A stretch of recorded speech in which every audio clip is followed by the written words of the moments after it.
கர்த்தருக்கு ஸ்தோத்திரம். இன்றைய நற்செய்தி அவிசுவாசம் நமக்குள் வேண்டாம். மத்தேயு சுவிசேஷம் 13வது அதிகாரம் 53லேருந்து 58 வரைக்கும் பார்த்தீங்கன்னா, ஏசு கிறிஸ்து உவமைகள்லாம் சொன்னதுக்கப்புறம் ஜெபாலயத்தில் போகிறாங்க, அவங்க வளர்ந்த ஊருக்கு. சரியா?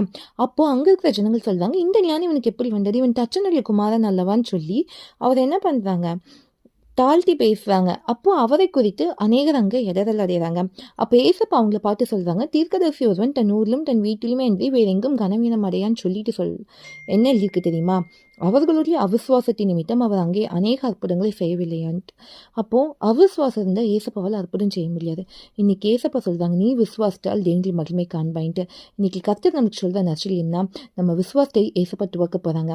நம்ம விசுவாசத்தின் நிமித்தம் கர்த்தர் அநேக அற்புதங்களை செய்ய போறாங்க. அதனால பலம் கொண்டு திடமானதா இருங்க. கர்த்தர் நம்மளோடு இருக்காங்க.